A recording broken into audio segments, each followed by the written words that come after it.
Ready bro. சொல்லட்டுமா? சோழர் மகனை சேரன் மணந்தான்.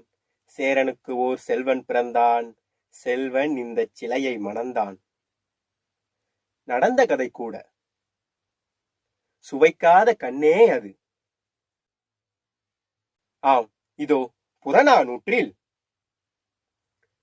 வீரத்தை மணந்த காதல் கதை.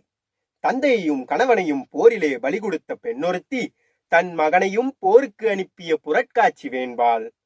கொஞ்சம் கேளே, நானே எழுதியிருக்கிறேன் புதிய நணயம். காவிரி தந்த தமிழகத்து புதுமணலில் களமமைத்துச் சேர சோழ பாண்டி மன்னர் கோபுரத்து கலசத்தில் யார் கொடிதான் பறப்பதென்று இன்று போர் தொடுத்துக் கொண்டிருந்த காலம் அது.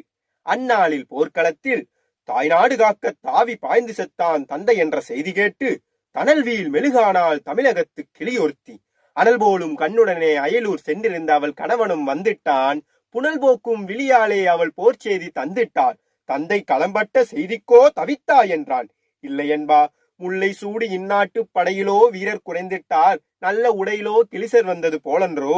இனி தடையின்றி நுழைவதே பகைவரன எண்ணினேன், அடைபட்ட கண்ணீன் அணையுடைத்த தத்தான் என்றான். அவன் புகைவிட்டு கிளம்பும் ஒரு புலி என, புகைவிட்டு கூறும் எரிமலை என, பகைவெட்டி சாய்க்கும் வாளெடுத்தான், சூளுரைத்தான், சுடர்முகம் சூட்டினான், சுக்கு நூறுதான் சூழ்ந்து வரும் பகை என்றான். நாடு மீட்காமல் வீடு திரும்பேன் என்றான். தங்கையோ நகை முழக்கம் செய்து நடந்திருக்க கண்ணே என்றான்.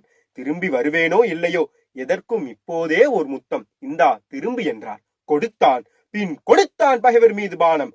போர் போர் போரெனவே முழங்கிட்டு முரச ஒளி. பார் பார் பார் அந்த பைங்கிலியின் உரிமையாளர் பகைவர் மீது பாய்ந்து கொண்டும் வீரம் பார் என்று பட்டாளத்து தோழர்கள் எல்லாம் வியத்துரைத்தார். அந்த கட்டாணி முத்தாலும் கண்விழியே திருத்திட்டால் களத்தினிலே அத்தானுக்கு அடுக்கடுக்காய் குவிந்து வரும் வெற்றிகளை கேட்டுவிட்டு கோட்டைகள் விடுபட்டனர். எதிரியின் குதிரை கால்கள் உடைபட்டது, வேலப்படை முடிபட்டது, வேல்கள் கொடிபட்டனர். எம் கொட்டவன் படைகள் கோட்டும் பேரிகை கோட இடியென கேட்குது கேட்குது என குதித்திட்டான். புதுப்பெண் அமைத்திட்டான். வீரர்கள் வந்தனர். வெற்றி உன் கணவருக்கே என்றனர். வேந்தரின் தூதுவர் வந்தனர். வாழ்த்துக்கள் வழங்கினர். வீட்டோர்த்து தோழிகள் வந்தனர். நெற்றி நீட்டோடை வாசித்து மகிழ்ந்தனர். அந்த அழகி ஆனந்த கண்ணீர் பொழிந்தாள். அப்போது ஏனந்த மனிதன் வந்தானோ எலவு செய்தி சொல்வதற்கு. என் அருமை பெண்பாவா, கண்ணல்ல கலங்காதே, களச்செய்தி கடைசி செய்தி கேளென்றாள். அந்தோ மாவிலை தோரணம் கட்டி மணவிழா மேடை தள்ளி வாழ்விலே ஒன்றானோ என்று சொன்ன கண்ணாளன் மார்பிலே வேல் தாங்கி நல்ல சாவிலே விழுந்து விட்டான்.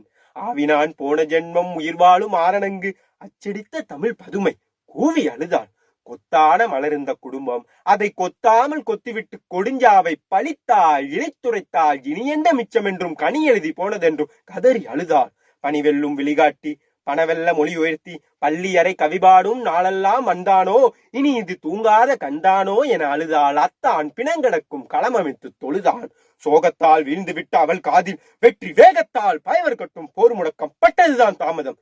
கெட்டதுதான் கெட்டது நம் குடி முழுவதுமே பட்டொழிந்து போகட்டும் என எழுந்தாள். மட்டில்லா புகழ் கொண்ட நாட்டுக்கே என்று வீட்டுக்கோ வாழ்வேன் என்றான். மட்டிலா நாளி பார்க்கும் இடம் கண்ட தமிழ்நாட்டு மாதரத்தின் தொட்டிலே இட்டு தான் வளர்த்த தூய செல்வன் அட்டியின்றி கல்வி கற்க ஆலமரத்தடி ஆசானியிடம் சென்றிருக்கும் நினைவு கொண்டான். அங்கு சென்றான். அம்மா என பாய்ந்தால் அழகுமிகு மலைய மொழி அன்பு தங்கம். அப்பா தாத்தா ஊர் திரும்பினாரா என்றான். திரும்பி வந்து சாவூர் சென்று விட்டார். கரும்பே நீயும் வா என அழைத்தாள். என்ன வாங்கி வந்தாள் என்றாள். மானம் மானம் அழியாத மானம் என்றார். மகனே அதை சுவைக்க நீயும் வருக என்றார். வந்துவிட்டான் குணக்கொழுந்து. குடும்ப விளக்கு எரிந்து கொண்டே கூறுகின்றார்.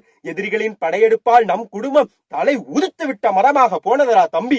கவலை இல்லை, களம் சென்றார் மாண்டார். ஆனால் இந்த நிலம் உள்ளவரை மானம் காத்தார் என்றார். மகனே நீயும் உன் தோளிலே பலம் உள்ளவரை பகையை சாடு, பழனி பாடு, இது உன் தாய் திரு நாடு. உடனே ஓடு என தாவி அனைத்து தலைமகன் தன்னை தீதி முடித்து சிங்காரிப்பு இரத்த காவி பிடிந்த வாழ் கொடுத்து சென்று வா மகனே திருமுனை நோக்கி என வாழ்த்து விட்ட திருவிடத்து காட்சி தன்னை போற்றி பாடாதா ஒன்றோ திருமகளே இப்பூங்குறையில்.